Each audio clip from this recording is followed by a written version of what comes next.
Hello, class. My name is Morgan Ward, and in today's presentation, we will be discussing questioning strategies under the topic of the United States involvement in World War I.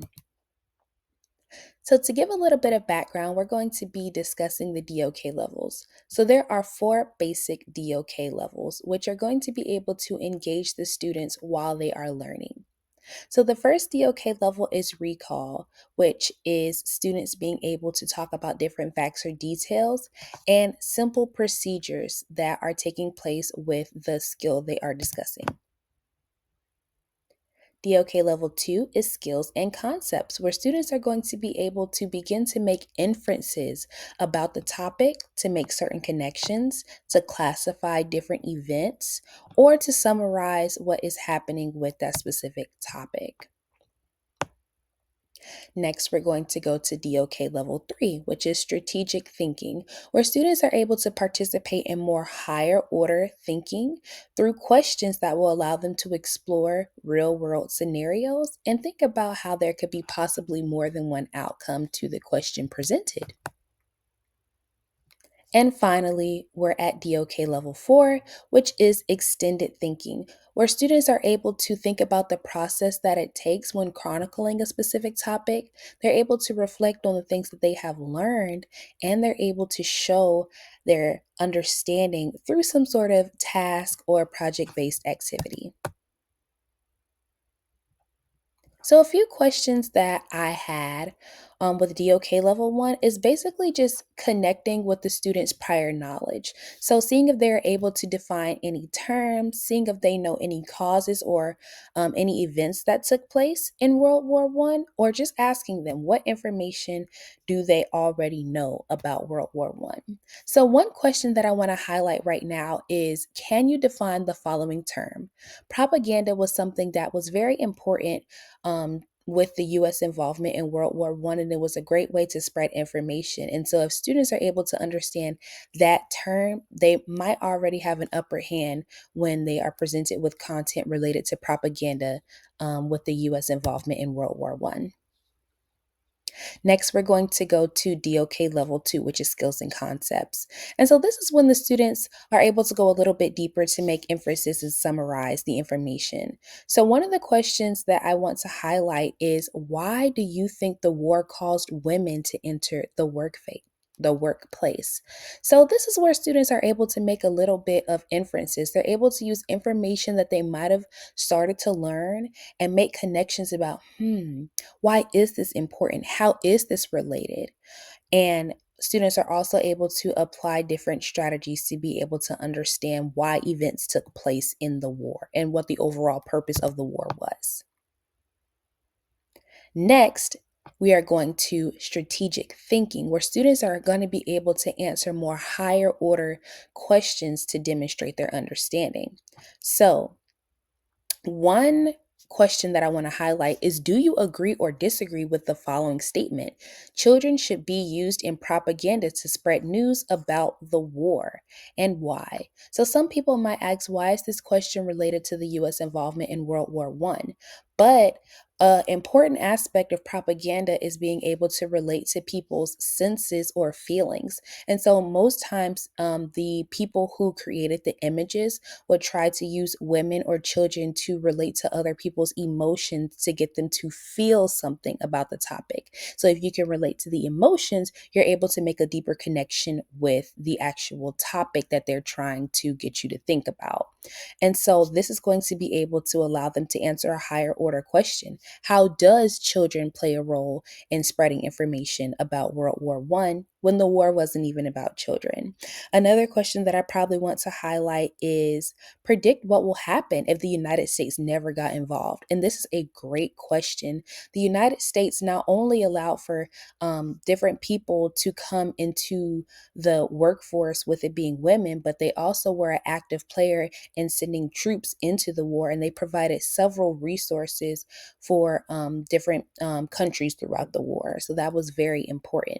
But if the US didn't have those contributions to the war, how would that have impacted the rest of the countries, or how would that have shifted the dynamic of the war? Would it have been as long? Would it have been as gruesome? Would technology have been developed?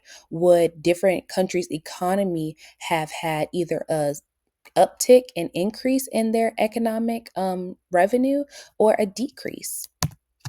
And finally, we are going to go to DOK level 4 with extended thinking. So, this is going to allow students to reflect on a question and possibly have a little bit of collaboration, think about the different processes that were taking place during the instruction and what they learned overall.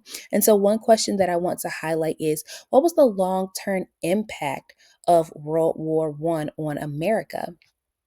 So students might have to think about ways in which the World War I affected America. And so with that being said, this might not necessarily be with a project, but this might be with a collaboration opportunity where peers are able to discuss with their classmates, what are the effects? How did this affect us? How is this currently affecting us?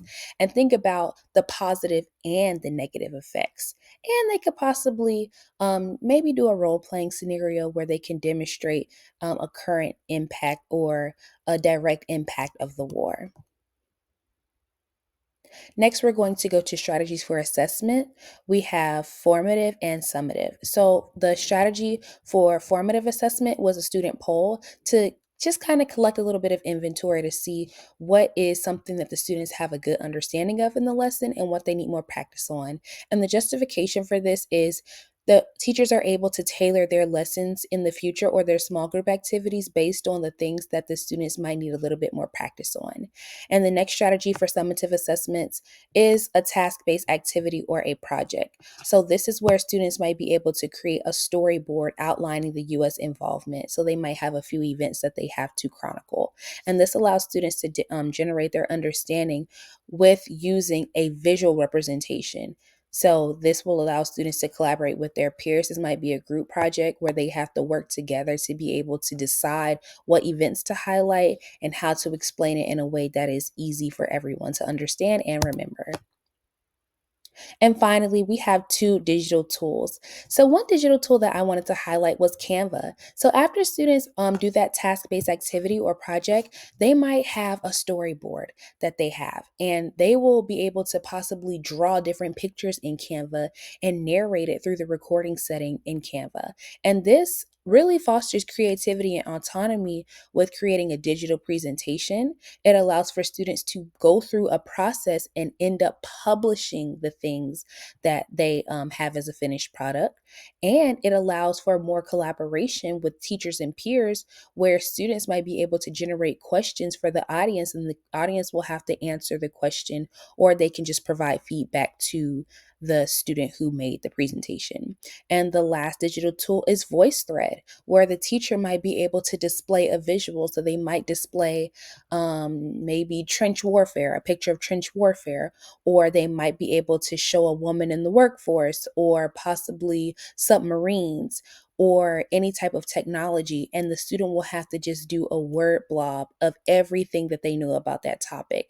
So, not only does this allow for students to be able to communicate and collaborate with their peers, but they can also demonstrate their critical reasoning skills for choosing the information that they know to highlight and relate back to the picture. And it also allows students to provide evidence about the relevance of the picture with the overall topic that it's discussing. It gives them exposure to a multimodal opportunity, which is something that will typically be on standardized assessments moving forward.